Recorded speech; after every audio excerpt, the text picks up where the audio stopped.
All right, Bismillah ar-Rahman ar-Rahim. Okay, Bismillah ar-Rahman ar-Rahim. Are we in? Is everybody in, inshallah? If you let me know through the chat. Excellent. I'm seeing Ismail. Are we in, everybody? I am very, very sorry. This has been a crazy, crazy start to the morning. So I hope you guys can see me now and hope things are working. All right, I'm seeing lots of salams coming up. Yep, mashallah, it's awesome. So happy to see all of you. I'm very sorry about the delay, guys. So let's get right into it. All right, Bismillah ar-Rahman ar-Rahim. Let's get right into it. All right. First of all, just say thank you so much to all of you for basically being so patient and signing up for this webinar. It's been amazing that you guys have been so, awesome. So really, really thank you so much for your patience. And I'm very happy that you guys can all hear me now. If you just tell me where you guys are from, tell me, guys, what's up, where you guys are from while we wait for this to start. Just tell me where you guys are from, which countries you're signing in from. I'm seeing like amazing salams from around the world. That's great. MashaAllah. That's awesome. MashaAllah, MashaAllah, MashaAllah. All right. So with that, let's get started. طيب. بسم الله الرحمن الرحيم. الحمد لله رب العالمين والصلاة والسلام على أشرف الأنبياء المرسلين سيدنا نبينا محمد وعلى آله وصحبه أجمعين. Thank you so much for signing up for this webinar. I am overwhelmed at the amazing response we had to this webinar. Over 7,500 people registered for this webinar. I'm really, really humbled for all on behalf of the Productive Muslim team. Just want to thank you all for this humbling experience, and I hope that inshallah ta'ala you'll benefit from this webinar. We tried our best to answer all your questions on your Ramadan sleep question, inshallah ta'ala. Before we get started, I just want to ask three things from you. Please turn off all notifications, turn off your Skype, your Facebook, anything that would distract you, your mobile phone, just turn them off, please. Number two, please take notes. I want you to become an active listener.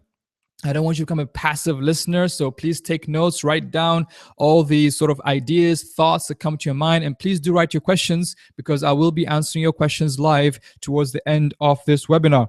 And finally, if you are on Twitter, then please join our Ramadansleep hashtag. So if you don't want to take notes on pen and paper and prefer to take notes publicly, then please join our Ramadansleep hashtag and just join the conversation there and start talking about what we're sharing here and share with your friends who couldn't join this webinar about what you're learning, inshallah ta'ala. So turn off all notifications, take notes, and join the Ramadansleep hashtag if you are on Twitter. Now, how this webinar is designed. This webinar is designed in the following way. We have a 20-minute presentation followed by a 1-minute stretch. You guys are going to have to do some exercise today. And then a 20-minute presentation followed by another 1-minute stretch. And finally, I will be making a very, very, very special announcement about this webinar and about the Ramadan, what we have for you for Ramadan. So I hope you'll stay with us till the end. So with that, let's begin. All right, so the Ramadan has an interesting situation at the moment. It's called Ramadan sleep epidemic. So hold on, guys. Is everyone can see me? Can you all see me? Whoa. Okay, can't see. I'm listening to people can't see. Can you guys see now? All right. Can you guys see now? Okay. Hello, guys.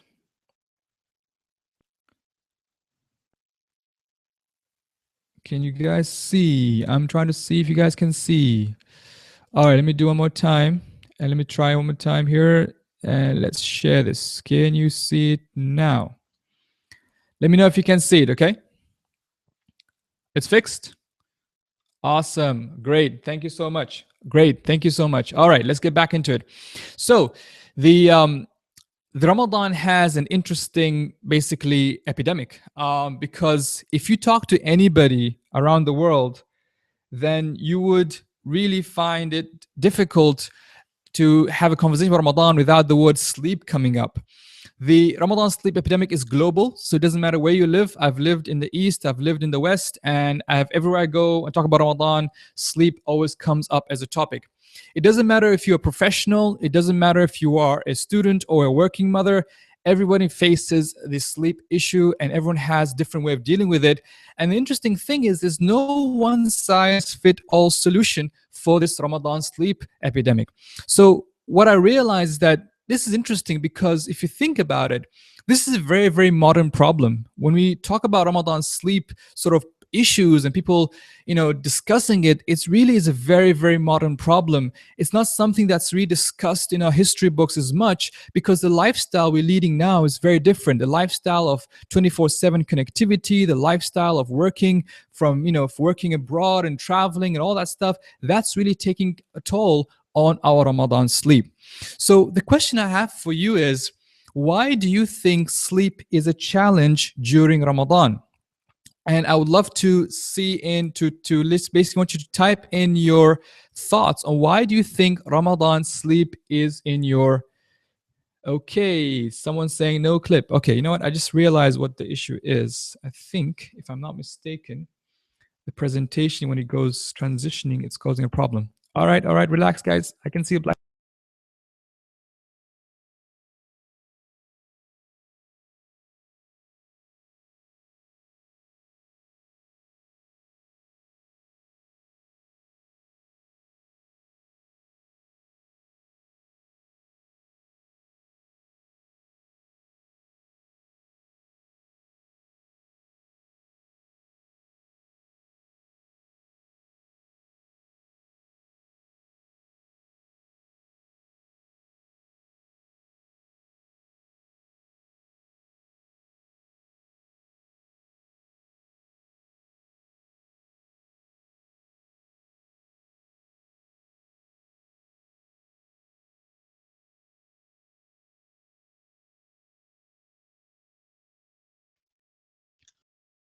Okay.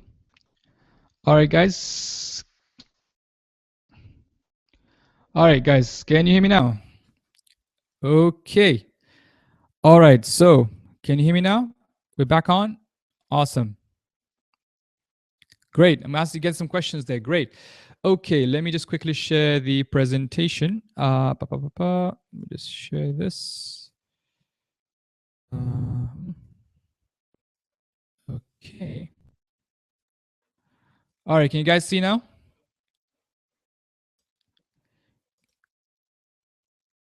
All right. Can you all see it? All working fine? Awesome. All right. Thank you so much. Very sorry, guys. You guys have been extremely patient with me. I'm really, really indebted to you guys. All right. Bismillah. So let's go back to make this a full screen so that you can all see what's happening. All right. So can you see?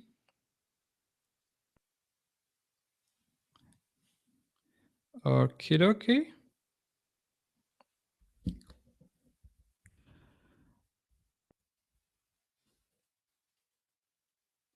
Let me just double check something, make sure that you all can see the presentation. That's most important for me. Okay, very good. You're seeing the slide? All right, let's get started. Okay, so you all shared some challenges. So tell me again, what is the challenges that you guys faced when you have, what about sleep? What do you think, why do you think sleep is a challenge during Ramadan?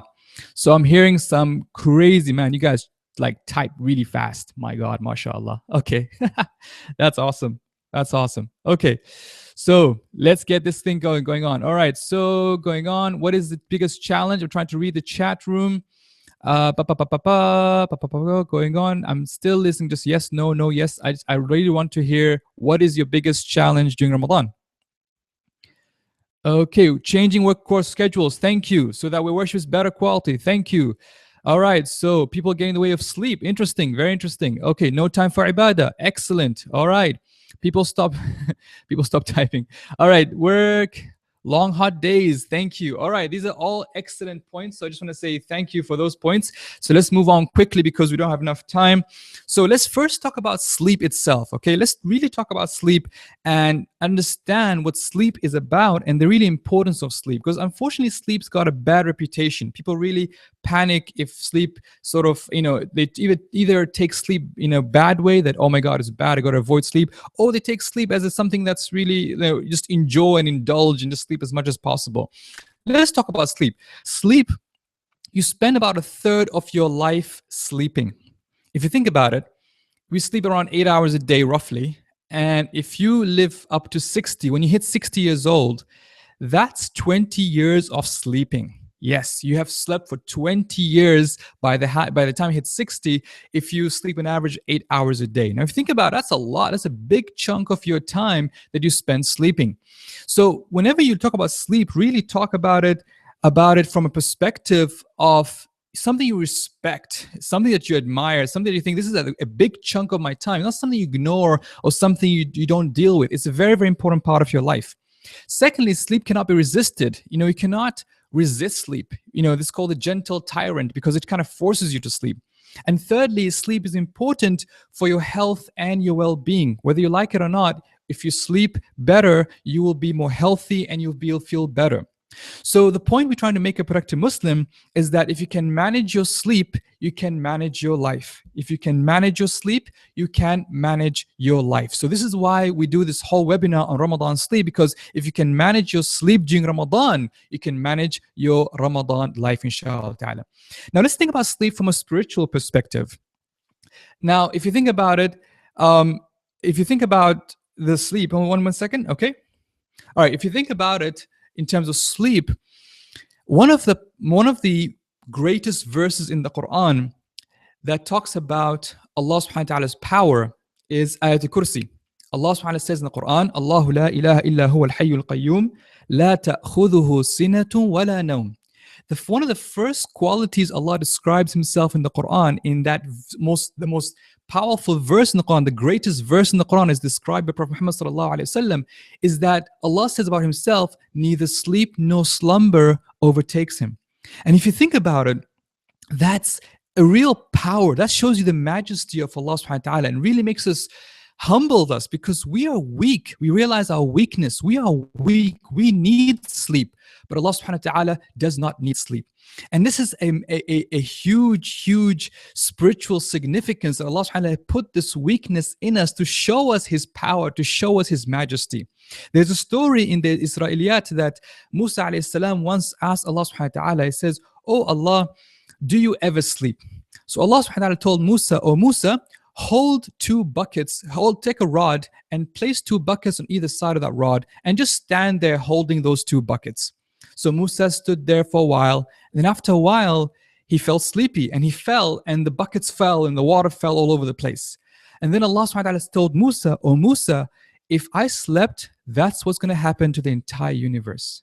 So really, when you think about sleep, when you realize when you're at night, you're about to fall asleep, just remember that He is the one who doesn't sleep. And that's why we should read Ayat al-Kursi before sleeping, because it reminds us of the power of Allah, that He does not sleep. It's also a reminder of our death and resurrection. If you think about it, every time we sleep, we practically die. And that's why Prophet Muhammad sallallahu alaihi wasallam, before sleeping, he says, "Bismika Allahumma amutu wa ahya." In your name, I die and I will be resurrected. So it's about sleep. He doesn't say, I will sleep. He said, I'll die. And in the morning, he says, "Alhamdulillah alladhi ahyana ba'da ma amatana." Praise be to Allah, the one who gives us life after we die. So that's the first thing it says. So every time you sleep, you're practically dying, and every time you wake up in the morning, it's almost a practice for resurrection. Now I know you guys will probably freak out tonight and not want to sleep, but really it's a reminder of death and resurrection every single night. Also, from a spiritual perspective, there's many verses of the Quran that talk about rewards to those who sacrifice some sleep for worship. Now again, I want to emphasize the word some sleep, because a lot of times we kind of think that we have to stay up the whole night praying tahajjud, or pray, stay up and do, excessively stay up every whole night. It's not. Allah says in the Quran, تَتَجَافَى جُنُوبُهُمْ عَنِ الْمَضَاجِعِ يَدْعُونَ رَبَّهُمْ خَوْفًا وَطَمَعًا, that they forsake their beds seeking what Allah has. And another verse says, كَانُوا قَلِيلًا مِنَ اللَّيْلِ مَا يَهْجَعُونَ, that they used to sleep but little of the night, meaning that some part of the night they used to stay up, but not the whole night. So this is another way of thinking about sleep. So far we spoke about sleep from the perspective of it's important to our well-being and health. We also spoke about it from a perspective that it is a reminder of Allah's power, a realization of our weakness, a reminder of death and resurrection, and an incentive for us to time to try to overcome some of the sleep so that we can stay in worship. Now, if we go back to the question I asked earlier, why do you think sleep is a challenge during Ramadan? Personally, I see four main issues, four main factors. We have Ramadan factors, which is the fasting, the taraweeh, the iftar, the suhoor, and these are factors which we have. These are the parameters of our challenge. Because I know some of you saying, well, Isha is very late here and Fajr is really early and all that stuff. That's true. Those are the parameters of our challenge, and today's talk is about addressing that challenge. Secondly, we have personal factors. Personal factors that how do you prepare for sleep? How do you actually sleep? How do you manage your own sleep? Third is the home factors. People working together, and basically your family. How does your family set up? Children at home, how do you manage their sleep? These are some of the home factors that really affect the sleep during Ramadan. And finally, the cultural factors. I know that in some countries, shops open after Taraweeh. In some countries, it's very late to do Ramadan shopping and Eid shopping and so on and so forth. Or the Ramadan iftar parties. All these things are cultural and lifestyle factors that are affecting our sleep. So our focus today is that the personal factors, the home factors, and the cultural factors. All right, let's start off with the personal factors. How do you manage sleep under the personal factors? And here we talk about two things: how to prepare for sleep physically and spiritually, and how to actually sleep. But before we go there, I just want to ask a quick question to all of you. We have a live poll coming up, a poll that will say basically, let me just quickly call this poll. Which of the following factors is, there we go, start the poll. Okay, so which of the following factors is the most challenging for your sleep during Ramadan? Is it the Ramadan factors, the personal factors, the home factors, or the cultural lifestyle factors? All right, I'm seeing some very interesting polls here so far. Okay, I'll publish results soon. I'll give you another 30 seconds. Okay, which of the following factors is the most challenging for you in Ramadan? Is it the Ramadan factors, the personal factors, the home factors, or the cultural lifestyle factors? All right, so let me just end the poll there and you'll see the results. You see the results? It's interesting, isn't it? It's interesting that 22% of you say that Ramadan is a challenge for you, the Ramadan factors, but 45% talk about the personal factors. And by the way, that is accurate, because if you can take care of your personal factors, a lot of the challenges to sleep you'll be able to take care of. So thank you so much for joining that webinar, for that poll. I hope you found that interesting. All right, let's go back to the presentation. Now, as I said, we'll talk about personal factors and how to prepare for sleep physically, spiritually, and also we'll talk about how to actually sleep. You might be surprised about, all these years you haven't been sleeping properly. I'm going to tell you how to actually sleep, inshallah ta'ala. All right, let's talk about preparing yourself for sleep. Now, there are personal preparations you can do before sleep, and these preparations help to make your bed better quality of sleep at night. The first one is eat an early iftar, as soon as Maghrib comes in, and delay suhoor till before Fajr. And this is from the Sunnah of Prophet Muhammad sallallahu alaihi wasallam, who says that our ummah is the ummah that hastens iftar and delays suhoor. What this does actually is that it helps to manage your metabolism, because researchers have found that one of the factors affecting sleep in Ramadan and those who are fasting is that they eat their iftar very late. They will probably have a quick snack after Maghrib, but then they normally delay the big dinner till after Taraweeh. And that's really not helping your metabolism, because by the time you have your dinner or after Taraweeh, you then try to sleep and your stomach is just really upset and you can't sleep properly. So eating early iftar and delaying suhoor till before Fajr is one of the personal preparations you've got to do before sleep, because that helps improve your metabolism and that helps to basically help you sleep better at night. Number two, try to avoid caffeine in the evenings. Now, I know you've been fasting all day and you're dying to have that coffee and you're dying to have that tea, but I really, really recommend not to have your caffeine in Ramadan, especially in the evenings, because again, it will affect your sleep. You really got to see the relationship between all these are small things, small tips, but they make a big difference to your sleep. Number three, stretch before going to bed. Make sure you do some small stretches. Now, alhamdulillah, most of you pray tarawih, so that's probably enough stretching going on. But also do like small stretches. Just lift your head, sort of stretch your arms, stretch your legs, just turn your neck sideways, stretch before going to sleep. Number four, make the room as cool as possible, especially if you live in a warm country. Make the room as cool as possible. It helps you to sleep better. Number five, do light reading before you sleep. Again, this is the perfect time for you to catch up on your reading of Quran, of the juz of the Quran for that day. It's the perfect time for it. And finally, and most importantly, and I know some of you might find this very difficult, but avoid all screens. Avoid TV, avoid laptop, avoid iPad, Android, avoid all those Ramadan special shows. I know that there's so many special, especially in the Middle East and Arab world, sometimes they have special Ramadan shows, or in Asia. So avoid all those shows, avoid TV, avoid laptop, avoid screen. They actually impact your sleep. The stimulus from the screens affect your mind and affect your sleep. These are small tips, right? You might think this is, oh, it's not a big deal, but trust me, if you implement this preparation before sleep, if you get yourself early for iftar, delay suhoor, you don't have caffeine, you stretch, you make the room as cool as possible, do light reading and avoid TV, you will actually have better quality of sleep. Because this is the problem we're facing. It's not about how many hours you sleep, and I'll talk about how many hours you sleep in a minute, but it's not about the quality, it's not about the quantity of sleep, but really the quality of sleep. And these preparations help you prepare the quality of your sleep.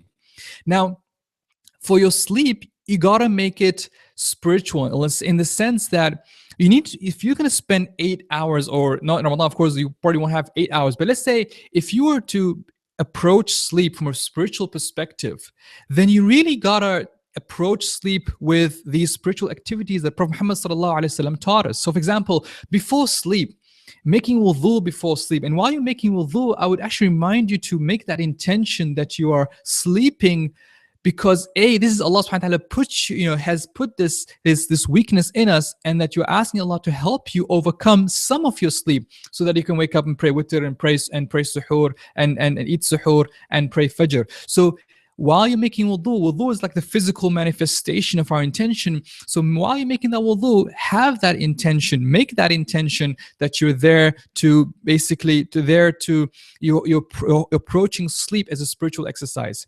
Of course, if you're going to pray tarawih, inshallah, stay behind till pray witr. But if you haven't prayed witr with the imam, then at least pray witr before you sleep, in case you miss on that. Some people say, I'll wake up later, but if you're not sure, best to pray your witr before sleeping. Finally, the dua before sleep. Make sure you remember the dua. Again, if you are me, just write them on a piece of paper next to your bed, and just pick up on the piece of paper every night and just read these duas. After a while, you memorize all these duas, and you'll know them, and you recite them as you're falling asleep. This whole preparation before sleeping, it really makes sleep ibadah, real, true worship, because you're making wudu, you're praying, you're having the intention, you're making the dua. Then it becomes the ibadah, instead of being something that you are afraid of, or something that it's a nuisance, or something that is difficult for you. Now, during sleep is always, people say, if you're trying to fall asleep, you should count number of sheep. And I'm like, come on, man, just instead of counting sheep, how about doing adhkar, saying subhanallah, alhamdulillah, la ilaha illallah, Allahu akbar, and having the constant remembrance. Now, if you wake up in the middle of the night, there's also dua for that. Muhammad used to recite a special dua as he used to turn from side to side. If you want to know about all these duas, by the way, you can find them at makedua.com, or if you have the Fortress of the Muslim, this is a very small booklet, you can get it. It has the translation, transliteration, and the Arabic for these duas. So I recommend you get it and start practicing these duas, and make it a habit that during Ramadan, you'll be doing this every single night, so that that becomes a habit for you after Ramadan. Now, after sleep, again, the dua upon waking up, again, like Prophet taught us, Alhamdulillah alladhi ahyana ba'd ma amatana. Praise be to Allah, the one who gave us life after we died. And really remember that resurrection, that you're being resurrected, and really have this feeling that on the day of judgment, just like we'll come out of our graves, we'll wake up from it's like how we wake up from our sleep. And that's a really powerful reminder as soon as you wake up. And the first action you should do is to wash your hands and make wudu. These are the first actions you should do. Okay, so we spoke so far about personal preparation before sleep, spiritual activities before, during, and after sleep. Now the question is, how do you actually sleep? Now you might say, well, I just put my head on a pillow and that's it. That's how I actually sleep. Well, let me tell you something about sleep. Sleep, there's something called sleep cycles. And basically what this means is that we're not machines. We don't just sort of plug ourselves in and plug ourselves out at night, right? We go through certain rhythm, certain pulses. And this is part of the law of Allah subhanahu wa ta'ala in the universe. Everything goes in a certain rhythm. Now, if you can manage your sleep cycles and if you can work with your natural pulse, your natural rhythm, your natural cycle, you can make the most of sleep. So, what are these sleep cycles? These cycles look like this. Stage one, the falling asleep stage. When you're falling asleep, this is when the first 20 minutes, when you close your eyes and you're near consciousness. If somebody walks in the room or talks to you, you'll probably get up. So you're in stage one. Stage two is when you go into light sleep. That means that you probably won't hear somebody walk in the room, but if someone taps on your hand, perhaps you'll probably wake up and you're also close to consciousness. Stage three and stage four is when you're practically dead, basically. And that's why, really sleep is the sister of death, because you're practically dead when you're in stage three and stage four. And finally, stage five is called rapid eye movement, REM, and it's normally the dreaming stage. If you ever noticed your children at this stage, probably you'll see their eyes flickering, and that's when they're dreaming. So every night we go through these 5 stages of sleep, or whenever we sleep, we go through these 5 stages of sleep, and the entire cycle goes for about roughly 90 minutes to 120 minutes. Now, majority of people, I repeat, majority of people are 90 minutes. So most of you guys are 90-minute sleep cycle. Most of you guys are 90-minute sleep cycle, but some people are 100 minutes, some people are 120 minutes. The trick of this game, if you understand sleep cycles very well, the trick of this game is that if you wake up near your consciousness, near stage 1 or stage 5, you will wake up feeling much, much more rested because you are already near consciousness. But if you wake up in the deep, deep sleep around stage 3 or stage 4, you will wake up so tired, so groggy. You'll be like as if a bear sat on you. You're just like so difficult to get up. And I'm sure you've had moments in your life where you woke up so nice and peaceful, then wow, subhanallah, even though I slept for a couple hours, but I feel so rested. And sometimes you sleep for 7 hours and you wake up, oh, I'm so tired, everything is hurting, and your mind is so groggy and lethargic.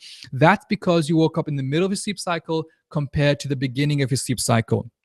So what we need to figure out in Ramadan, and this is the trick of the game, and this is how you manage your sleep even though you have short hours between Isha and Taraweeh and Suhoor, is you need to understand your sleep cycles, to understand how long is sleep cycles, and to understand when to set your alarm so that you wake up at the end of your sleep cycle.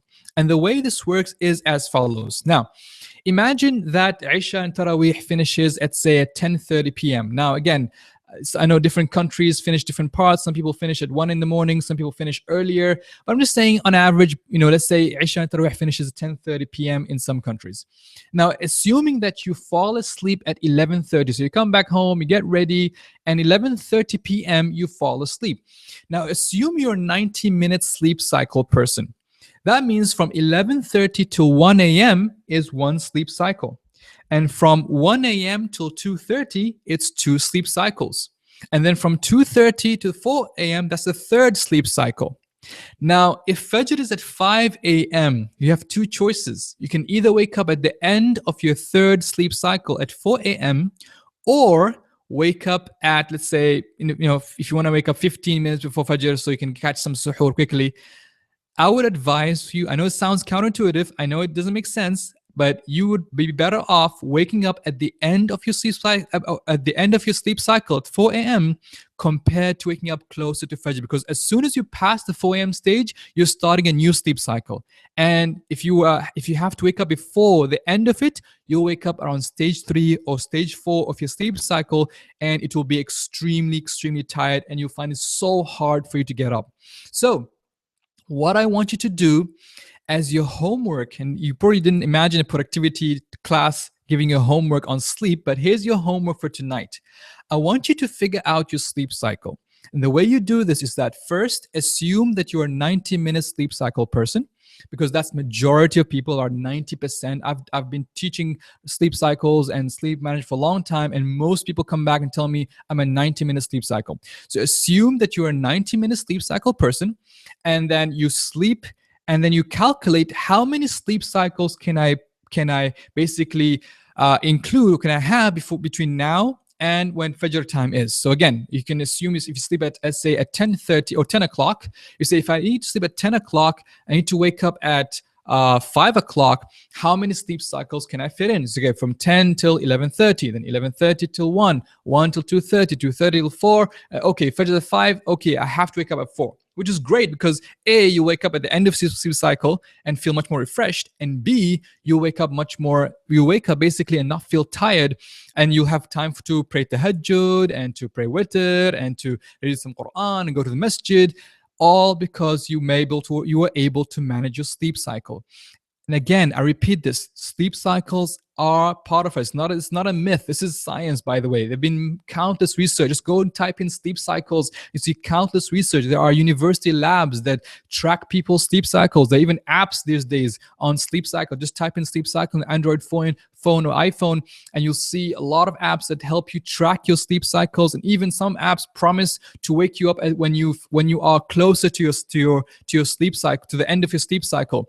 However, personally, I prefer the pen and paper approach. Just pen and paper, figure out how many sleep cycles can you fit in, assume 90 minutes, and then you set your alarm at the end of the last sleep cycle that you can fit in.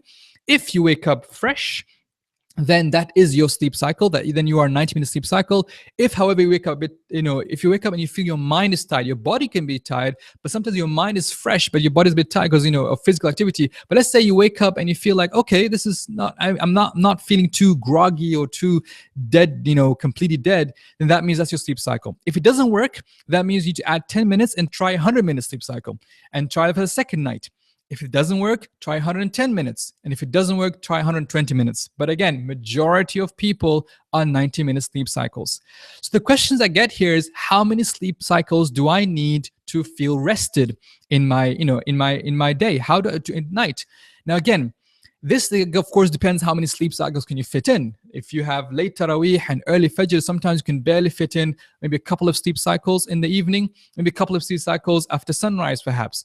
But the idea is you have to stick to your sleep cycles. Don't try to say, well, I've got 4 hours, let me make the most of these 4 hours. No, 4 hours is if your 90-minute sleep cycle will get you into your third sleep cycle and you feel more tired. It's better to sleep 3 hours, do 2 sleep cycles, but not go for the 4th hour, because if you go for the 4th hour, you'll wake up in the middle of your sleep cycle and you'll be extremely, extremely tired. So that's something I just want to make sure I want to hammer in, so that you need to understand. So if you could do 1 or 2 sleep cycles, even 1 or 2 sleep cycles at night, you would feel rested. You'll wake up feeling fresh. You wake up feeling that, okay, this is not too bad. And the more sleep cycles you can fit in, the more your body is resting, because basically your body is doing all the recycling and all the sort of, the body does all this maintenance while you're sleeping.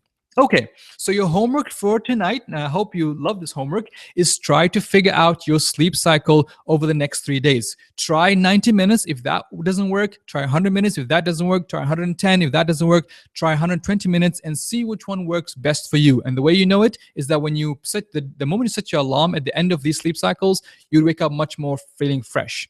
Now, a bonus is to figure out your spouse or children's sleep cycles. I mean, we'll talk about children, managing sleep for children, but that's a bonus for you guys if you guys want to figure out, because it'd be great if you know that you and your wife, for example, have the same sleep cycles, and it's awesome. As long as you sleep together at the same time, you can wake up together on the same time. Or let's say you started to sleep before her or she started to sleep before you, then at least you know what time you should wake each other up, and not wake each other up when you guys are in the middle of your sleep cycle. Now, I just want to show you some interesting results. I asked you when you register for this webinar, how many hours of sleep do you guys get? And around majority of you, 60% of you said you sleep between 4 to 6 hours during Ramadan. That's how much hours of sleep you get. Another big chunk is 7 to 9 hours. Man, mashallah, you guys are lucky to be 7 to 9 hours. Mashallah, mashallah.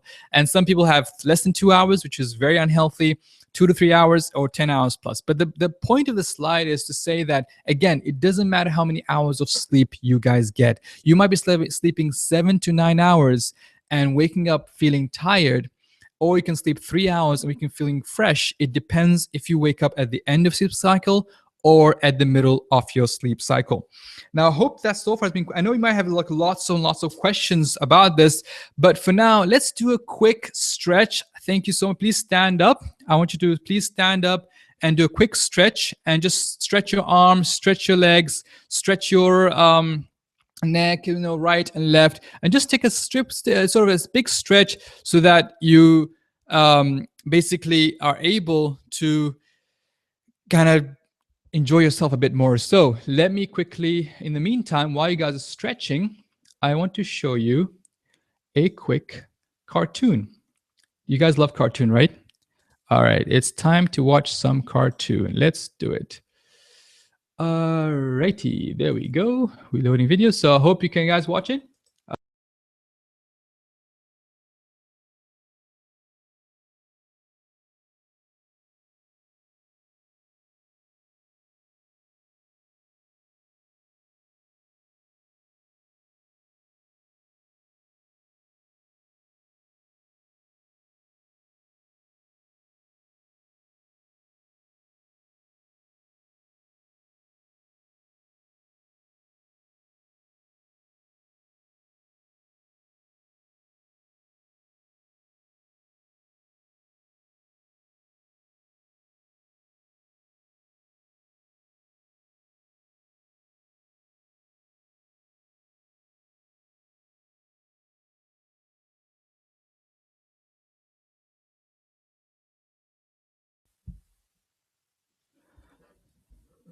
Okay, I hope you guys enjoyed that. Just thought I'd say this. All right, so there we go. So that was a quick video. We do these animations as part of our Productive Muslim Productive Animation series. I hope you guys enjoyed that. All right. So I just want to say something now, guys. We have over 1,000 people who are live on this webinar right now from around the world. Thank you so much. It is humbling to have you guys here, and I hope you're enjoying yourselves and hope you're finding this beneficial, inshallah ta'ala. I know you have a lot of questions, but inshallah ta'ala, I'll be answering your questions as we go along. Now, a lot of people are talking about power naps. Power naps. Yep, it's coming up. Power naps is coming up soon. So let's go back to the presentation. Here we go. Now, what if I'm still tired during the day? Okay, what if I'm still tired during the day? What should I do? Okay, hold on, just one quick way to make sure the slides are working.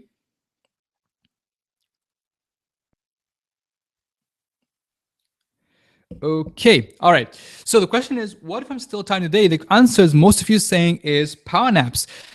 Now, the power of power naps. A nap, there's been a interesting exercise that was taking place where they took truck drivers who drive for 10 hours plus, right? Those who drive between states and between countries. And they asked some of them to take a nap for just 90 minutes, again, one full sleep cycle, and others who weren't taking a nap.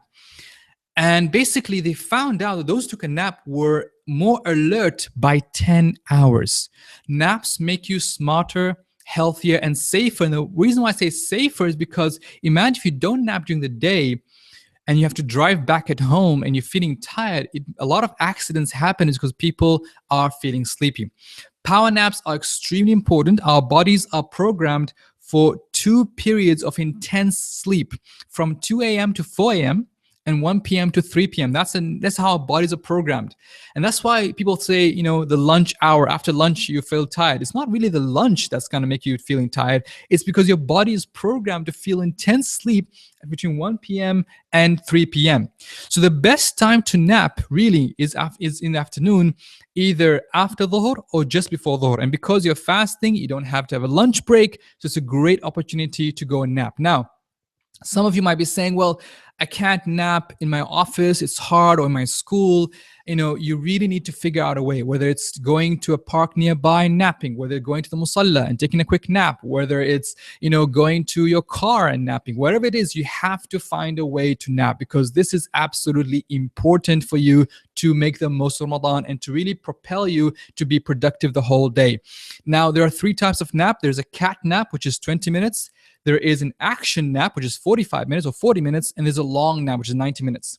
A lot of people, what they do is they nap for 1 hour. 1 hour is actually a bad idea. Why? Because you will wake up in the middle of your sleep cycle at stage 3 and stage 4, where your body is at its, where you're practically dead, when you're almost unconscious. But 20 minutes is still stage 1. 40 minutes is still stage 2, and 90 minutes is a full sleep cycle. So this is the 3 types of nap. You have a cat nap, an action nap, or long nap. So it depends how much time you have. I recommend you at least go for a cat nap, even 20 minutes. Just, again, you don't have to actually fall asleep. Just closing your eyes for 20 minutes can be extremely, extremely beneficial. So I really, really encourage you guys to figure out a way and time. If you're not napping, this is an opportunity for you to go and nap. We did ask you when you register for the webinar, how many of you actually take a nap? And about, almost, I'll say 1,300 people out of all of us who answer this question say you don't nap or you rarely nap. But alhamdulillah, I'm glad to say that at least majority of you either a few times a week or every day they nap. So I'm glad this is now inculcated in your habit that you guys nap. And if you're not used to napping, then again, I highly, highly, highly, highly recommend it. It's an amazing thing. And this is also something from the Sunnah from Muhammad sallallahu alaihi wasallam. He used to nap. Some narrations say he used to nap before Dhuhr. Some narrations say he used to nap after. But most narrations say he used to before Dhuhr. So that's an opportunity for you to think about napping and really, even for 20 minutes. But the key thing is, don't nap for more than 90 minutes, and don't nap for an hour, either 20 minutes or 40 minutes, 45 minutes, or a whole hour, which is 90 minutes, because otherwise you'll wake up in the middle of sleep cycle and you feel groggy and you feel tired. Now, what if let's say you napped and you woke up tired, right? Sometimes people nap and wake up tired. What I recommend you to do is just to get up and make wudu. Wudu really helps to freshen you up. So that's something I highly recommend that you do.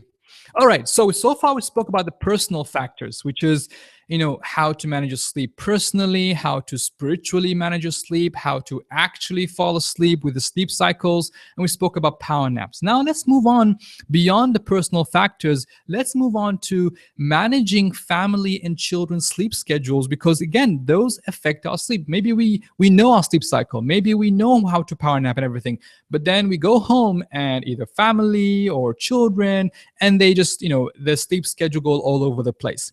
And we'll talk about that. And of course, sleeping with a clean heart is something also very important when it comes to sleeping.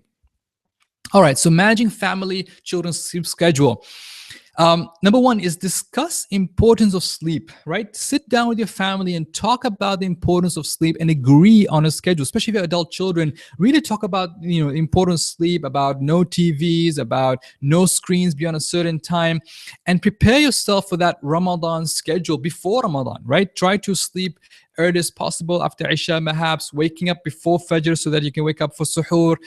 This is why that's why fasting in Sha'ban this month before Ramadan is actually highly recommended, because it kind of gets you in the whole atmosphere of getting up for suhoor and waking up a bit earlier than normal. So prepare for Ramadan before Ramadan. Discuss this importance of sleep, and really as a family say, hey guys, I know that we normally, for example, watch TV after Tarawih, but do you mind if we just cut that down, because we really need to make sure we get our sleep, otherwise we will have a difficulty of making the most of Ramadan. So on, just have a discussion among yourself and your family.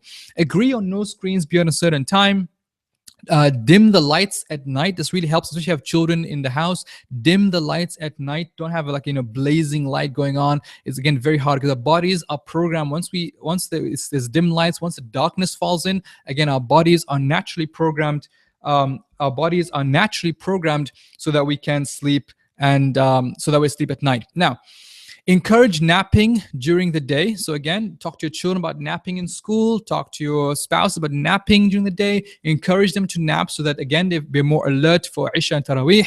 And for children, start the sleep time as early as possible now, and develop a consistent bedtime routine.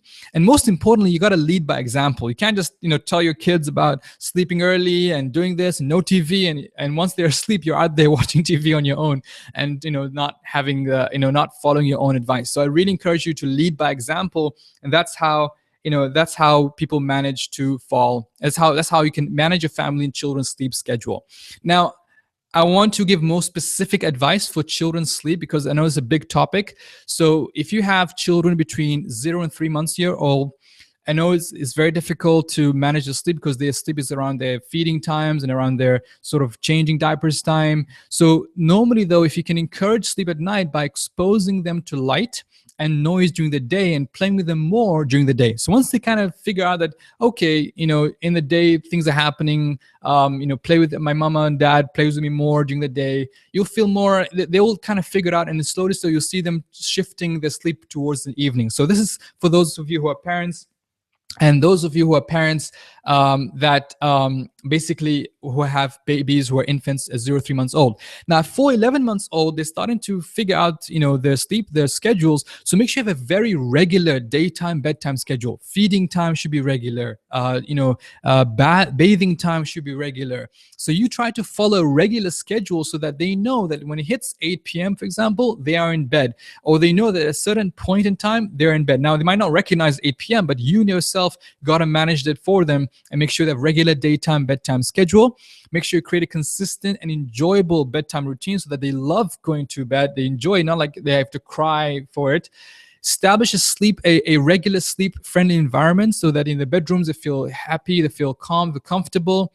And encourage your kids to be self-soothers, that independent sleepers. They should not rely on you or your spouse for sleeping. So when they're feeling drowsy, that's when you put them to bed, because so they can fall asleep on their own. So try to think about how to encourage your kids to be self-soothers and independent sleepers. Now, at 1 or 2 years old, again, maintain daily sleep schedule and consistent bedtime routine. And again, make the bedroom environment the same every night. So don't change the bedrooms or change the beds every night where they sleep in different rooms or they move around. Make sure that it's consistent, that when they go into bedroom, they sleep there every night.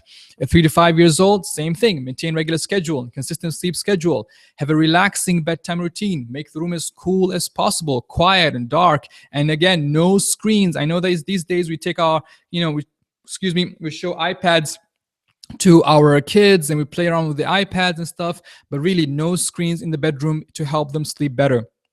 Finally, at 6 and 13 years old, now they're probably growing old and they become more independent, but really make them realize the importance of sleeping healthy, of sleeping better, because you make them realize actually if you sleep better, you'll feel better. And that's how, once they realize that it's actually for their own advantage to sleep early, they will be the one asking you to go to sleep early. So emphasize the need of regular, consistent sleep schedule, make the room conducive to sleep, and take out TVs, laptops, tablets out of the bedroom, and avoid caffeine. Again, for all the kids, especially soda, anything that has caffeine in it, avoid caffeine for these older kids, because again, this will affect their sleep. So I thought you'll find this advice useful, especially for those of you who have children, and you can use this advice again to develop. The most important advice is that consistent and daily advice. So this will help you manage your family and children's sleep schedule, inshallah ta'ala. All right. So one thing about living in a family is that you will have, some days when things don't go right? You might be upset with your spouse or with your children or with your parents or something, and this affects your sleep, right? And Ramadan is a great opportunity to basically have a clean heart and try to sleep with a clean heart. There is a famous hadith about a man who Prophet Muhammad said, this person enters Jannah, will be one of the people of Jannah. And he was a companion whom no one really, he wasn't one of the big companions. He's one of normal, one of the companions of the Prophet Muhammad time. And when one person tried to track what he did, he didn't find anything special. It wasn't like fasting all day and praying all night. But what he found was that this person told him, I don't sleep at night except when I, except that I have nothing in my heart against any Muslim brother or sister. So his heart was clean. He forgives everybody. He doesn't hold a grudge. He doesn't hold envy or jealousy or hatred towards anybody. He's having a clean heart.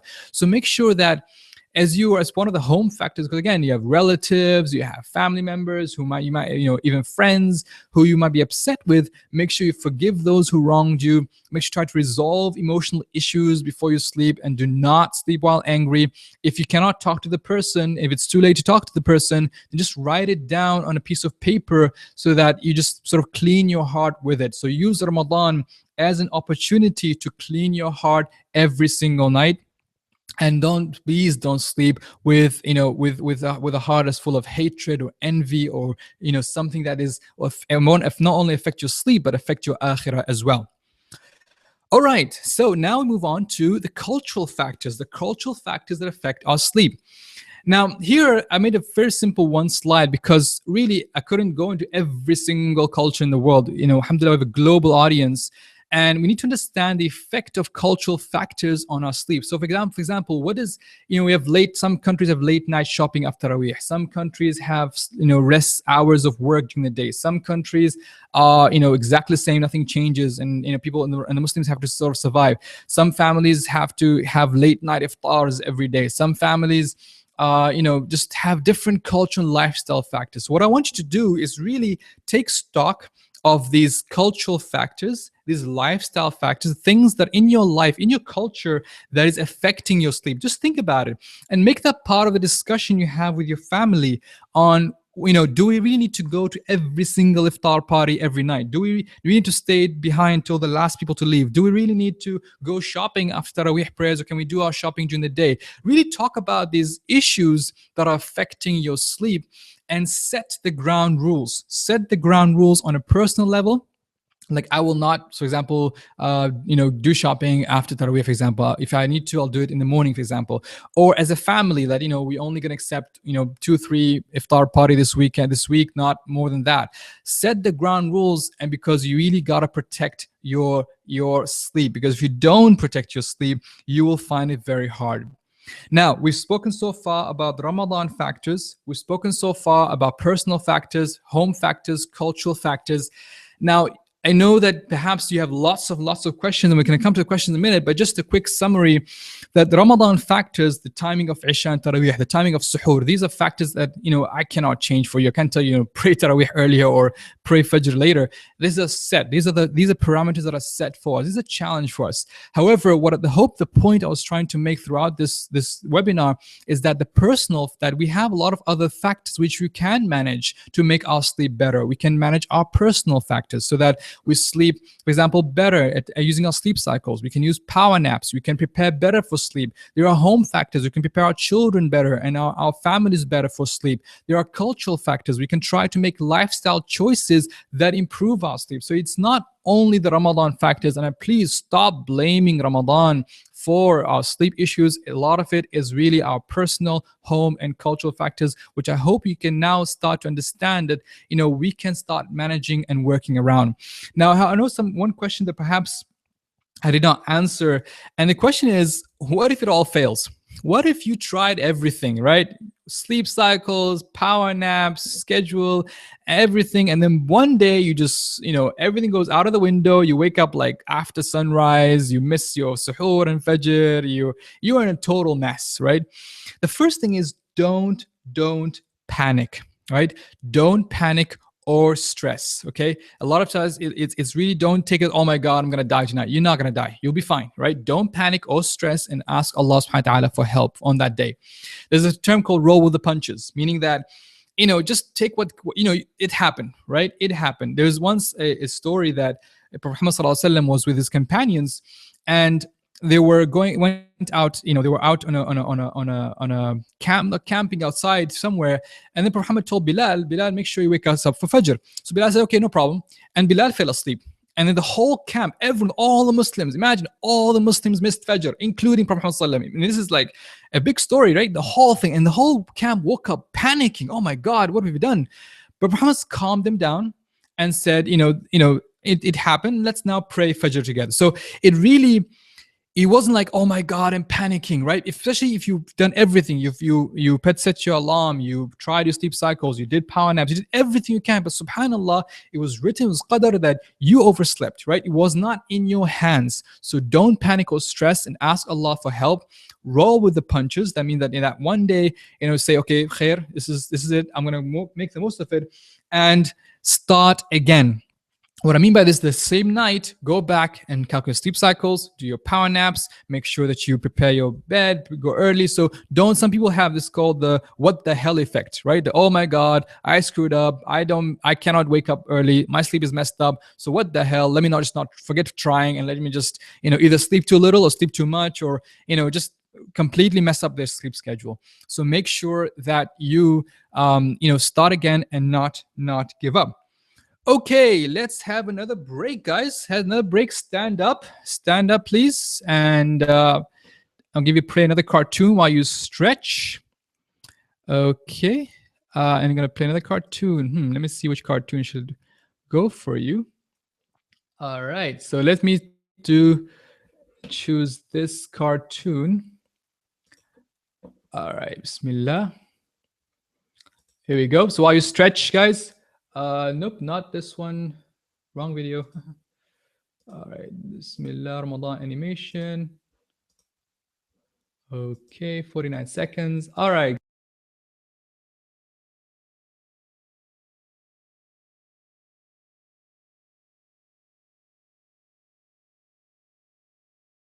Not this one. I don't know what happened. Let me just pick up another video for you guys. For another cartoon while we watch this. Okay.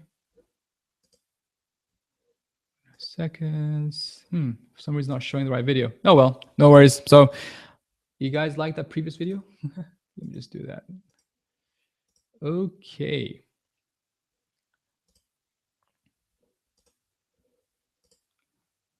Here's a video that I shot last year, which I think you might find interesting.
Okay, so I hope you guys enjoyed that. That was another video that we played.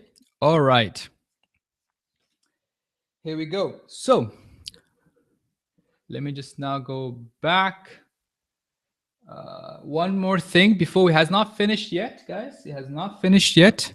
All right, so let's go back to the video. All right. Now I have a very, very, very special announcement for all of you. Of course, you know that there are many, many other Ramadan productivity challenges that are coming up. There is how to manage your sleep, just one of it. For example, how to be productive at work when you're fasting and you're losing focus. How to manage your time during Ramadan and across Ramadan. You know, first 10 nights, second 10 nights, third 10 nights. How to stay consistent during and after Ramadan. How to be socially productive. So not only productive with yourself, but with your family, your neighbors, your community. How to manage your focus. How to be a productive Muslimah. How to maintain Ramadan habits after Ramadan. So these are some of the practical challenges that you're basically facing every single day in Ramadan. And the Productive Muslim team basically developed what is called the Productive Muslim online course, the Productive Ramadan online course. It's a video-based online course. It's designed by Muslims for Muslims. It has 8 practical modules. It has 116 lessons. It has interviews and bonus material, hands-on support by instructors, infographics, doodles of summarizing each of the modules, transcripts of all the videos, and worksheets to manage your progress. And it's a mobile responsive platform, so you can watch this online course whether on iPad, iPhone, or on your desktop. So this is an online course that we offer, and I just want to show you a quick demo of how this course works and how this course comes together. So let me just do a quick screencast showing you how this course works. And let me just play a video for that. All right. Okay. Okay. Here we go. If you can do this. So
Okay, hope you guys enjoyed that, and I hope you guys enjoyed that video. So that's the Ramadan course. It's our flagship course during the month of Ramadan to help you become more productive. It has lifetime access so that if you sign up today, you don't have to sign up for it again every year. As we improve the content, we add to the content, you have continuously have access to that. And you can try today, buy the course and 30-day money back. That means if you don't like the course, within 30 days, you can watch all the videos, download the Google Doodles, do everything you want. And if you hate the course, just send us your email and we'll refund your money. No questions asked, inshallah ta'ala. Now, over 1,000 students, alhamdulillah, signed up for this course. They, alhamdulillah, we received some amazing testimonials from new Muslims, from even Muslims who had so many Ramadans, from people, from working professionals to working mothers to students. A lot of people, alhamdulillah, have found this course very, very beneficial. And alhamdulillah, a lot of people are really finding it extremely interesting and extremely powerful in Ramadan. Okay. Now, the normal tuition fees is around $247 for this course, but don't worry, that's not the fee I'll charge you guys. We have an early bird offer coming on Monday for $147, but again, I'm not even going to ask you that much. Because you guys were attending this webinar, because you guys were here, I'm going to offer this course on a very, very special rate. It's a $97 online fee only for those who attend this webinar. It's a special webinar fee. It's open for 48 hours only. It's a $150 discount on the whole package. So if you right now, if I'm going to pull up a quick pop-up right now that'll appear on your screen, and if you just go there, and here we go, you should see the offer coming up. So if you want to make your Ramadan productive, then I highly, highly recommend this course. This course is designed by instructors, including myself, and nutrition experts and fitness experts, and people who are in the whole Ramadan thinking mode. It's Muslims for Muslims, and I really, really encourage you to sign up for this webinar. So you have 48 hours to sign up for this course and make the most of it at this special rate. And if you really don't want this course, if you try this course and it doesn't work for you, you can ask your money back, no questions asked. Our goal, our aim is to help the ummah become productive. And unless you invest in this learning, it was very hard for you to figure this out, because we put an A to Z explanation. All the issues you face in Ramadan is there. And if there's something we haven't covered, I'll be there and other instructors will be there to answer your questions during Ramadan, before Ramadan. Highly, highly encourage you to sign up today. This special webinar fee for $97 only. It's normally $247. So I highly, highly recommend that you sign up for this webinar. So with that, we come towards the end of our webinar, and now we come to the question and answer session. Now, I have a wonderful team that has been taking notes of all the questions as they came in through the webinar platform.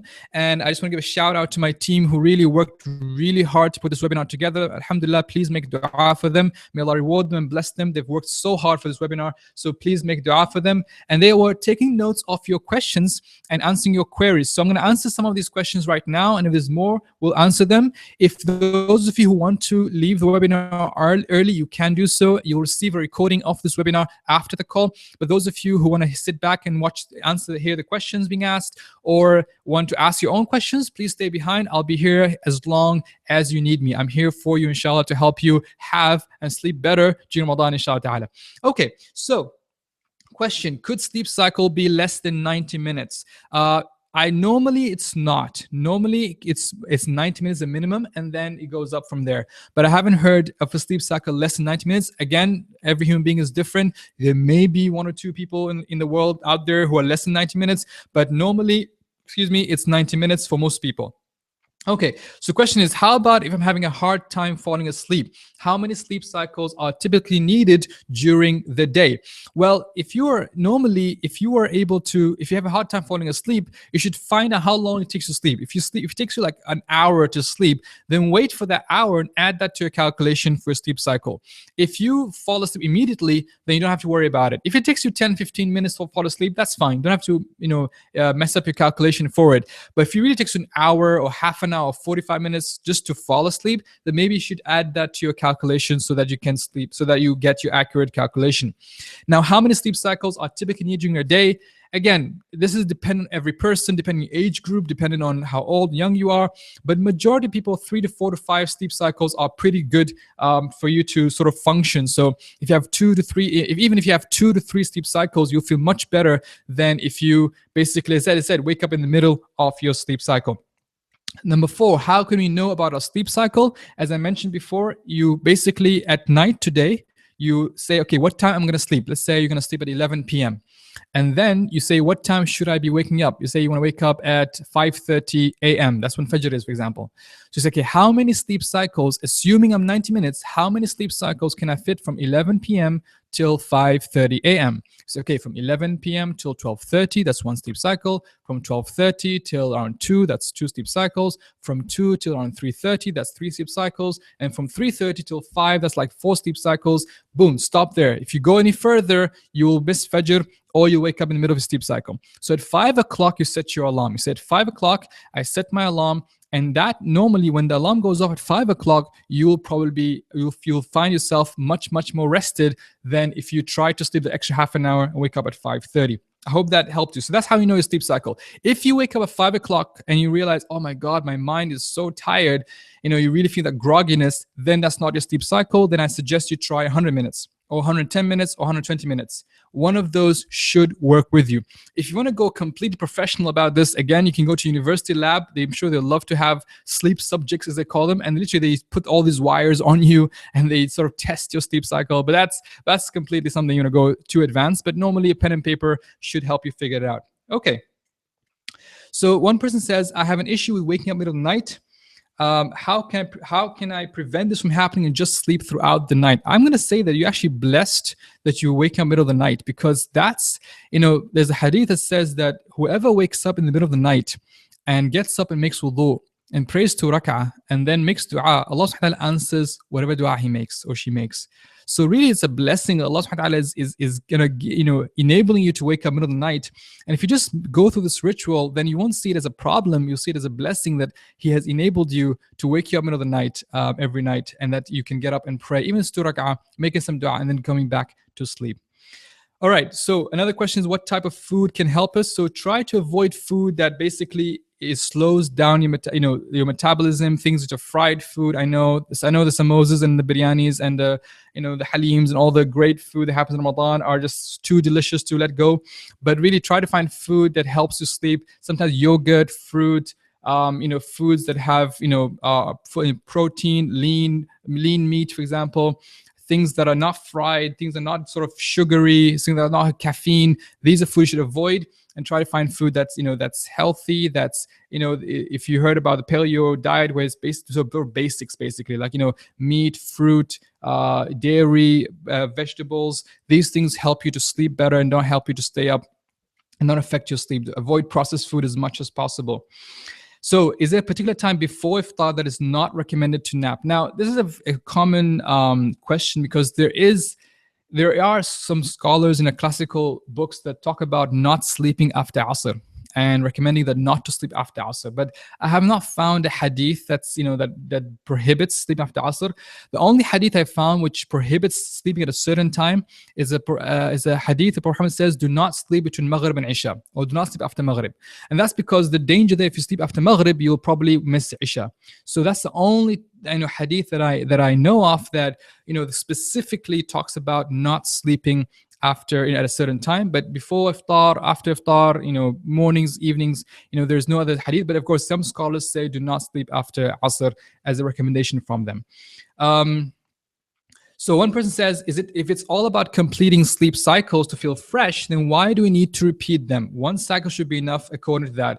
Well, yes, one cycle should be enough, so that you need more than one sleep cycle to feel your body to be rested, because your body goes through almost like a maintenance every time it goes to one sleep cycle. However, you would wake up fresh, meaning that your mind would be near consciousness, right? So there's two parts. There's something to your mind, which is basically your near consciousness, and you're not sort of deep down in stage 3 and stage 4, where you're like deep down, almost practically dead. And there's times when you're at the end of sleep cycle where you're near consciousness. So your mind is almost close to being alert. It's easier to get up. It's not harder. Now, your body, on the other hand, your body will need more sleep cycles so that it recovers from the day.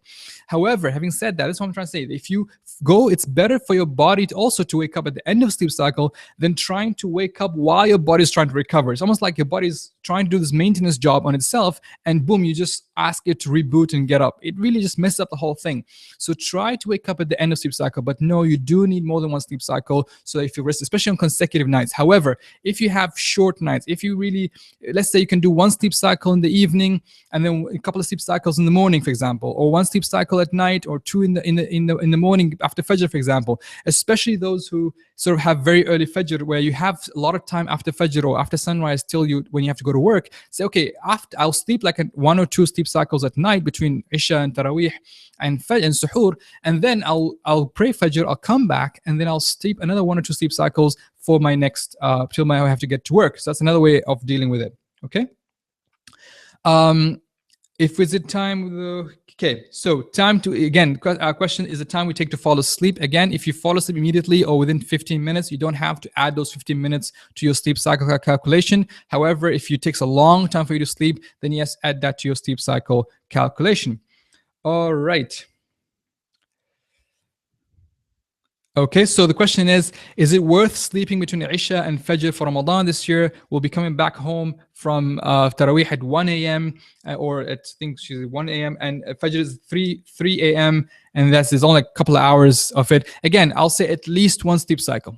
At least once, because again, it is healthy to sleep at night. It's much healthier than sleeping in the day.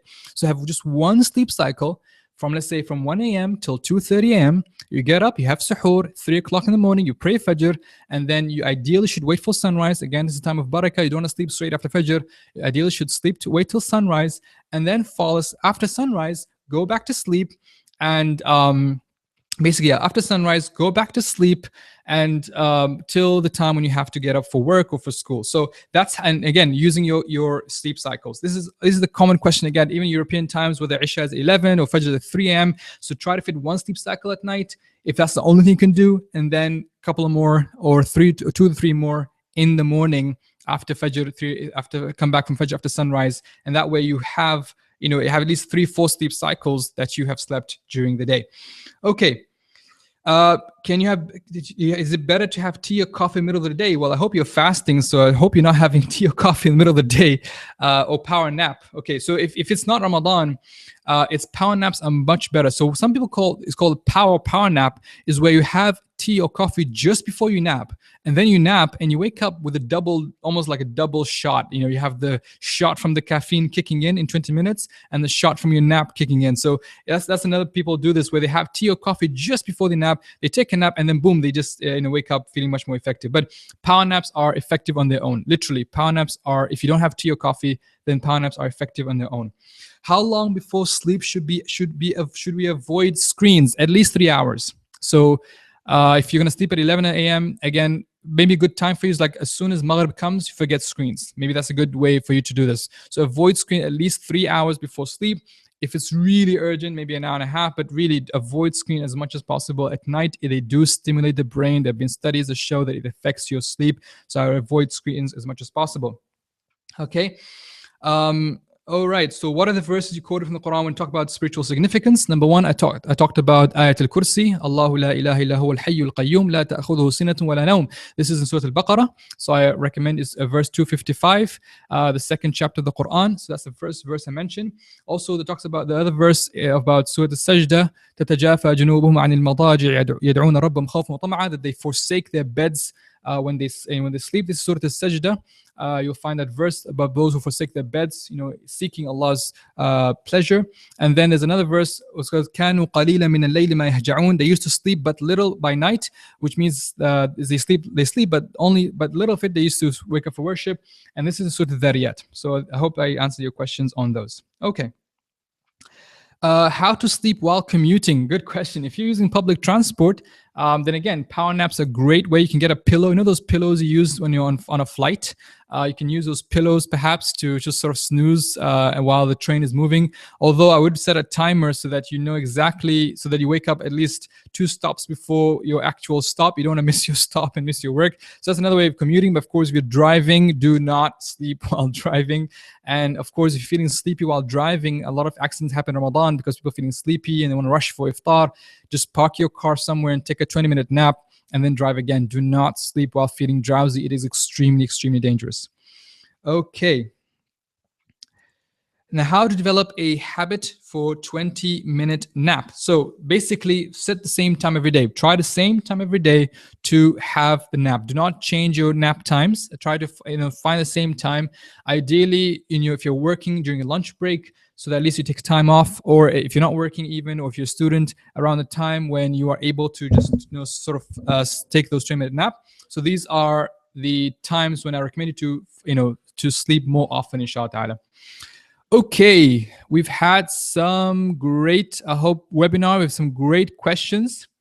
There's a lot of questions coming in. MashaAllah, really, really happy. All right, there is, hold on. So there's a question is how to keep the spirit, of Ramadan. It's easy, being lazy is easy. You're very point.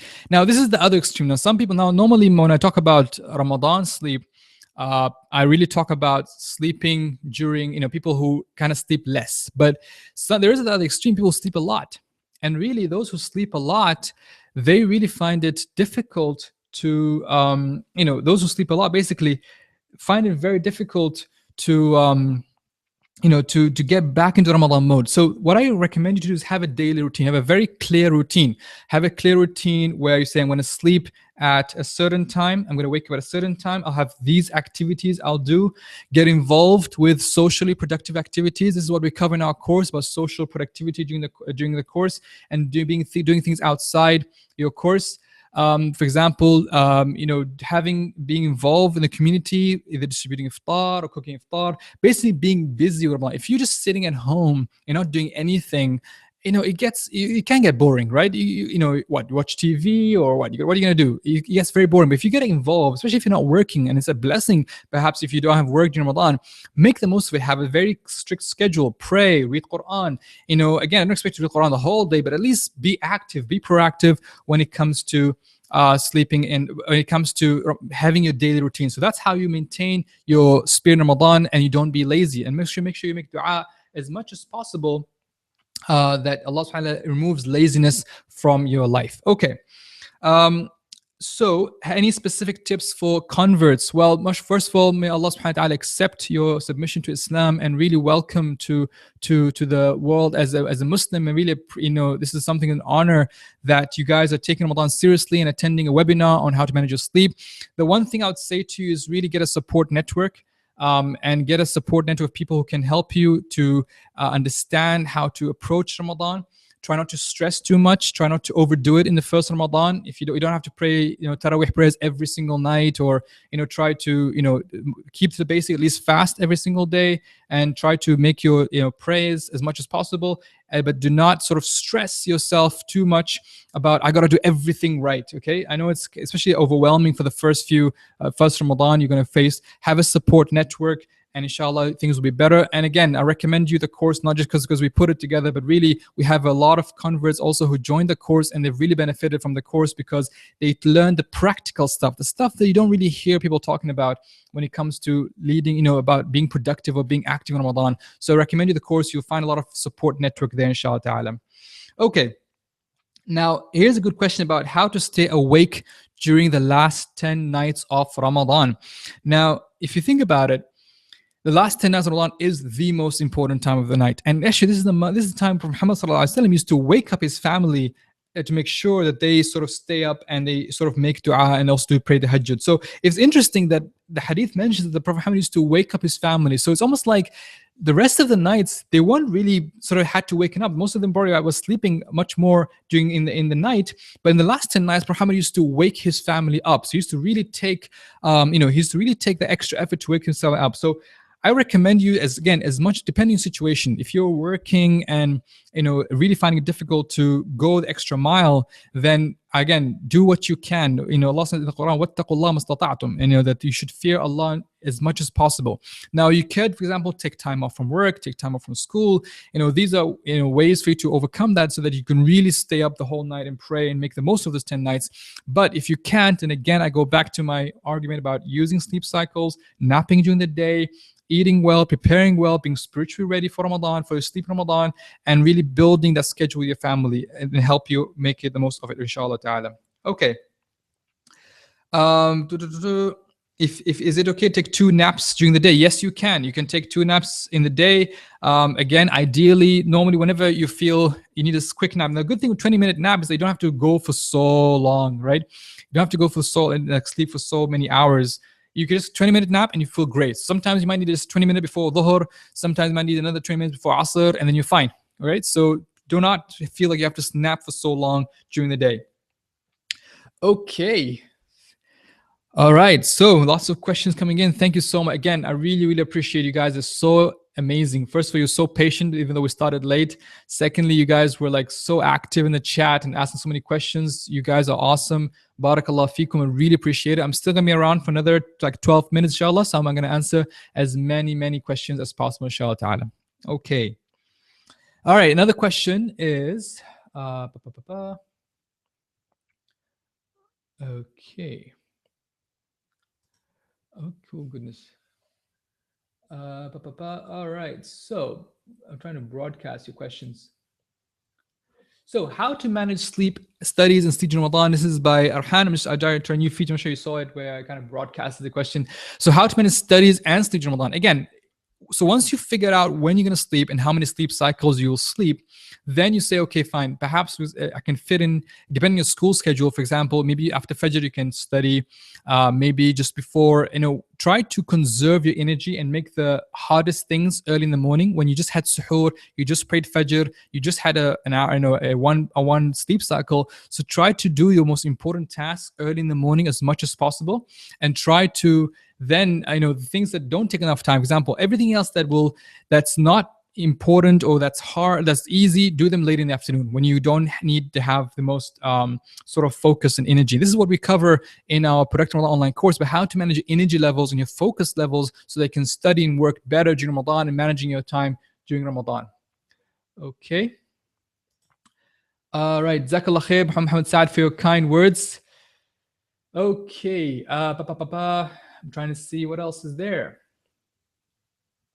So, great question from Hishma Shahid. Let me just broadcast her question. What if our sleep gets interrupted for like a minute or two during our sleep cycle? For example, when a child wakes us up and you soothe them back to sleep. Again, if it's a long stretch, like for example, half an hour or more, then you really need to restart your sleep cycle. If it's a short stretch, like for example, let's say just 5 minutes and you just got up quickly and you're still drowsy, and you kind of like put him down back and you went back to sleep, then don't worry, just continue. It's the same calculation. But if it's a long stretch, then yes, I recommend you that you sort of restart the calculated sleep cycle. Okay. All righty. What else? Okay. Questions coming in. Looking at questions coming in. MashaAllah. So is it okay if I do my sleep cycle after Fajr? Well, again, I recommend you to have at least one sleep cycle at night, just so that you can make the most of the night. Allah says in the Quran, وَجَعَلْنَا اللَّيْلَ لِبَاسًا وَجَعَلْنَا النَّهَارَ مَعَاشًا, that the night was made as a cover, and one of the one of the covers of the night is that we sleep at night. So it's kind of recommended to sleep at night as much as possible. And a lot of studies have shown that, for example, those who work night shifts, for example, it really affects their health. And I know some of you asked you questions about, how do you manage your sleep at night, and and you really, if you're working at night, again, it's very hard if you're working night shifts, because night shifts are affecting your health. And that's why nowadays a lot of people who work at night, there are ways to sort of, shift your schedule a bit. But I really do not recommend that you stay up the whole night. So try to sleep for at least for an hour and a half, and manage your sleep by sleeping, by saying one sleep cycle at night, and then you can do a couple of sleep cycles, 3 sleep cycles in the morning, ideally after sunrise, not after fajr. Give the time between fajr and sunrise for you to read Quran, to do important work, to just really just enjoy that morning barakah. Muhammad says, "Burika li ummati fi bukuriha." The early hours are blessed for my nation. So make sure that you, make the most of those early hours until sunrise. After sunrise, go ahead and have a couple more sleep cycles before your work and school starts. Okay. All right. So, I'm trying to see questions coming in. Good question. So this course, so again, I'm trying to limit the questions to only about sleep and managing sleep. Things about energy management, focus management, things about food, nutrition, fitness, things about habits and social productivity. These are all in the course. Unfortunately, I cannot answer all those questions here because it will just keep us here forever. I really recommend you guys to check out the course. It has some really useful stuff, really useful content. Alhamdulillah, had some amazing, beneficial content there. I've done a lot of research for it. So I want to make sure that you guys get the course so that you can benefit from it, inshallah, and then you can enjoy it and learn from it. And your Ramadan, inshallah, you have no excuse. Once you go through that course, you'll have absolutely no excuse for what to eat, how to focus, how to sleep, how to help others, how to be habits, how to be Muslimah, work. All those questions are answered. So inshallah ta'ala, you don't basically go through Ramadan and having to survive Ramadan. I want you guys to make the most of Ramadan, inshallah ta'ala. Okay.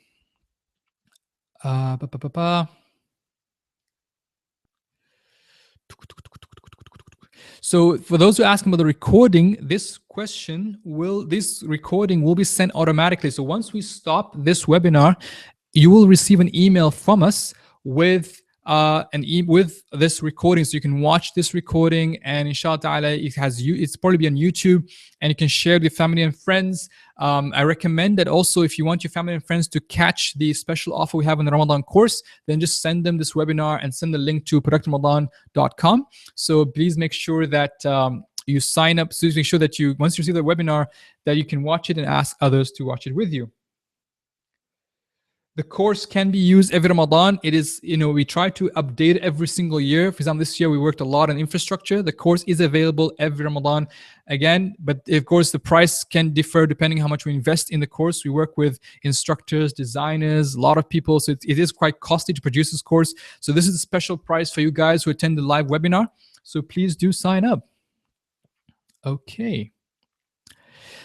Tomorrow's webinar is exactly the same as today. So tomorrow's webinar will be exactly the same as today. So this is the reason I do 2 webinars at 2 different times is to accommodate the different time zones. Okay, so I know that people come from different parts of the world. We had over 7,000 people register for this webinar. So to make sure that as many people as possible join this webinar, I made it at different times of the day. So that's why we have 2 separate webinars, but the exactly same content, exactly same presentation. Again, you're more than welcome to join us again if you want to ask more questions, or if you just want to say hi to the other guys. It really is to help you guys, really help you guys make the most of it, inshallah. Okay. The course the webinar will be available on YouTube, so it'll be live publicly, so you don't have to worry about it going away. Okay. What if is interesting question? I'm gonna ask this question now. All right. So the question is from Tahmeen: what to do if hot weather makes you sleepy? Now, I really used to think that that the hot weather really affects your sleep, but it's really if possible, find first of all, be in a cool place as much as possible. Try not to be outdoors too much, especially when you're fasting. You'll feel a bit sleepy, but really use the powerful wudu. Wudu is an amazing, powerful way to overcome the sleepiness that you feel during the day when fasting, and even overcome the heat wave. Sometimes you feel the heat and it's like, oh my god, I can barely open my eyes. Make wudu. It really, really freshens you up. Okay, so that helps. And then at night, make sure the room is as cool as possible, but get a fan, get an AC, so that you can, sleep properly, and you can, make the most of the night, inshallah ta'ala. Thank you so much, Sister Anisha, for your kind words. And alhamdulillah, I hope you guys enjoyed this webinar. Let me know if you enjoyed it or not. And let me know if any feedback, if you guys have any feedback for me or for the team. I'm very sorry again for the delay in starting. I had a technical issue, but alhamdulillah, I'm glad it finally went on. And just let me know if there's anything we could do to improve the webinar, maybe for tomorrow's guests or maybe future webinars. We hope to be repeating these webinars, free webinars, every now and then, so that we can share as much beneficial content as possible. Question from Salim. Do you use adhan for the alarm? Yes, I do. I prefer to have adhan, but also I prefer to have another note, another tone that also wakes me up. So in case that sometimes especially if you're used to the adhan sound, sometimes your brain gets used to a particular sound. So it's best to have an adhan, sometimes have adhan or change the adhan or change the tone so that you can hear it and wake up, inshallah ta'ala. All right. Thank you so much, guys. I really appreciate your kind words. MashaAllah. Thank you so much. MashaAllah. Thank you. Thank you. It's very humbling to hear this. Alhamdulillah. May Allah subhanahu wa ta'ala accept from all of you and accept from us, inshallah. Got 3 more minutes. I just want to say Jazakumullah khair for registering this webinar. I hope that you found this awesome. I hope you tell the guys who did not attend that they missed out and they should attend, inshallah. Talk to your friends and family about this webinar and about the Ramadan course, inshallah ta'ala. And also, I really want us to really spread this message that Ramadan is not the month to be unproductive. Ramadan is not the month to be, lazy and just to sleep all day or to suffer. Ramadan is the month of productivity. And I really, really hope that if you can be productive in Ramadan, you can be productive outside Ramadan. It's an amazing training ground to be a real, true productive Muslim in Ramadan. So make the most of Ramadan and don't suffer alone, guys. Make sure that if you have any questions, Productive Muslim is here to help you. We have the online course, we have free articles, we have free webinars, we have so many things that we're here to help you. We have worksheets, we have animations, we have lots of things. We're here to help you lead a productive lifestyle, and we want you to become the most productive ummah, inshallah ta'ala, by inshallah Allah's permission, inshallah. So jazakumullah khair. So sorry that we're going to have to end soon. I know you guys want to carry on, but please stay in touch. Go into our Facebook, our Twitter, our YouTube. You will receive a recording for this webinar as soon as after this session ends. Feel free to join us for tomorrow's webinar. I hope you enjoyed it. جزاكم الله خير سبحانك اللهم وبحمدك أشهد أن لا إله إلا أنت أستغفرك وأتوب إليك. السلام عليكم ورحمة الله تعالى وبركاته. And a final reminder is, please don't forget to get your special webinar price for the Production Ramadan online course. It is an awesome course, inshallah. I'm sure you'll love it. Sign up today and tell your friends about it. جزاكم الله خير. السلام عليكم ورحمة الله تعالى وبركاته.